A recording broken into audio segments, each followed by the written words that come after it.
অধিকৃত পশ্চিম তীরের জেনিনে ইসরায়েলি বাহিনীর হামলায় ২৩টি বাড়ি ধ্বংস হয়ে গেছে।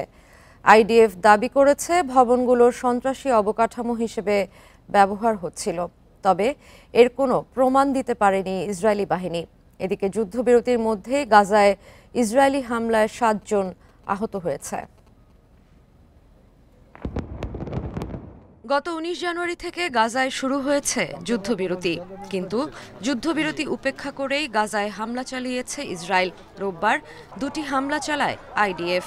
গাজার নুসেইরাত শরণার্থী শিবিরের পশ্চিমে উপকূলীয় আল রশিদ রোডে একটি গাড়িকে লক্ষ্য করে ড্রোন হামলা চালায় ইসরায়েল। এই হামলায় ৫ জন আহত হয়েছে। এর মধ্যে এক শিশুর অবস্থা আশঙ্কাজনক। আর দক্ষিণ গাজার খান ইউনিসের পূর্বে অবস্থিত আল ফারাহিন এলাকায় একটি বুলডোজারের ওপর ইসরায়েলি ড্রোন হামলায় আহত হয়েছে ২ জন। প্রত্যক্ষদর্শীরা জানিয়েছেন, এ হামলার ফলে ওই সড়ক ব্যবহার করে নিজ এলাকায় ফিরতে থাকা ফিলিস্তিনিরা আতঙ্কিত হয়ে পড়েন। এদিকে ৪৬ অসুস্থ ফিলিস্তিনি চিকিৎসার জন্য রাফা ক্রসিং পার হয়ে মিশরে গেছেন বলে জানিয়েছে গাজার স্বাস্থ্য মন্ত্রণালয়। এছাড়া অধিকৃত পশ্চিম তীরেও ব্যাপক অভিযান চালাচ্ছে ইসরায়েল। জেনিনে ইসরায়েলি বাহিনীর হামলায় ২৩টি বাড়ি ধ্বংস হয়ে গেছে।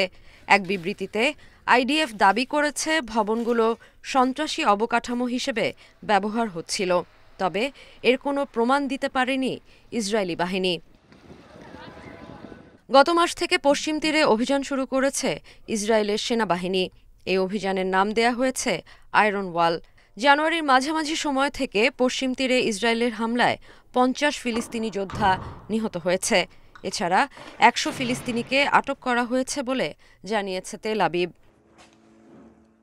এদিকে যুদ্ধবিরতি নিয়ে মার্কিন প্রেসিডেন্ট ডোনাল্ড ট্রাম্প ও মিশরের প্রেসিডেন্ট আবদেল ফাত্তাহ আল সিসির ফোনে কথা হয়েছে। দুই নেতা গাজা যুদ্ধবিরতি জোরদারের বিষয়ে একমত হয়েছেন বলে নিশ্চিত করেছে মিশরের প্রেসিডেন্ট দপ্তর।